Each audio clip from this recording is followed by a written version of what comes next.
রাজা এক্ষুনি খবর দিল যে শুয়ে রয়েছে, ঘুমায়নি সারা রাত, ঘুমাতে দেয়নি। না সারা রাত জ্বালিয়েছে। এবার হচ্ছে তখন নানার লাফ কেটেছে, আমি শুয়েছিলাম, নানারই আমার সাথে থাকে। এবার হচ্ছে নানার শুনছি যে আমার মাথা, মানে যে চেয়েছে চৌরাস্তা সকার বাজারে আমাকে কথা বলতে দেয়। সকার বাজারে দেখা হয়েছিল যে সায়েন্টিস্ট, সে আমার মাথা কিনতে চায়।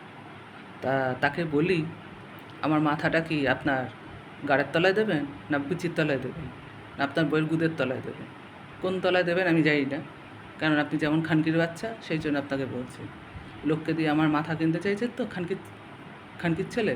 তা গুদমানের বাচ্চা, তোর বাড়িতে কি বাড়া কারোর মাথা নেই? সেটা নিয়ে টেস্ট মারাতে পারিস না, খানকির ছেলে।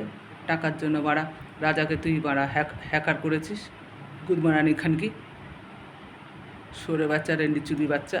তার একটা কথা শুনে রাখ, তোকে তো সকাল বাজারে দেখে তুই পালিয়ে গেছিস তোর কালো কালো গাড়ি করে। গুদমার বাচ্চা পেলে বাড়া তোকে সেদিনকে কুপিয়ে বাড়া আমি ওখানে রেখে দিতাম। তোর গাঁচ্চোদা না আমাকে পাগল করা, তোকে বার করে দেবো বাড়া, গুদমানের ব্যাটা।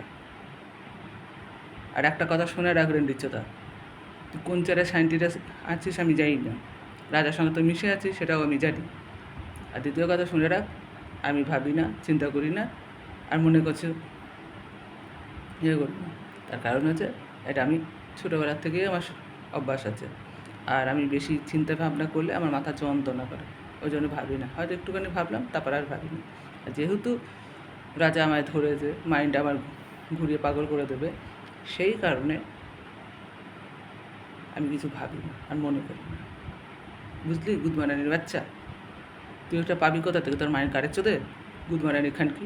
লোককে টাকা দিয়ে তুই ইয়ে করেছিস, নানারকে তুই ধরেছিস যে 50 কোটি টাকা দিবি। রাজা এখন বললো তাই? গুদমারানির বাচ্চা, তোর টাকা না তোর মায়ের গাঁড়ে চুদে দেবো, সরে বাচ্চা। তুই আমার সামনে আয়, তোর মায়ের গাঁড়ে ছুঁদে, তোর গাঁড়ে ছুঁদে, তোর বংশের গাঁড়ে ছুঁদে আমার মাথা না আবার করবে, গুদমারানির খানকি। এই যে ভাষাগুলো দিলাম, এতে যদি তোর লজ্জা থাকে তাহলে আর আমার মাথা নেওয়ার জন্য লোককে উৎপাত করবি না, টাকা দেওয়ার জন্য গান মারাবি না।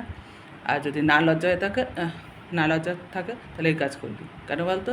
তুই হচ্ছিস গুদমারানির বাচ্চা, তোর মা গুদ মারিয়ে বেশ্যার বাচ্চা, তো গুদ মারিয়ে বেড়া তোকে বড়ো করেছে। তারপর তুই কোনো রকম করে মনে হয় সায়েন্টিস্ট হয়েছিস, সেই জন্য এত বড় বড় ভাষণ চোদা করছিস। বলে দিলাম, আমার পেছনে লোক লাগিয়েছিস, তোকে এবার আমি গান মেরে দেবো। এবার তোর অফিস ভাড়া তোল, না তোকে আমি তুলে তোর গাঁড়া তোকে মেরে দেবো। রাজা আমাকে জমের মতন ভয় পায়, এটুকু জেনে রাখবি। তোকে আমি কী করে তুই নিজেও জানিস না।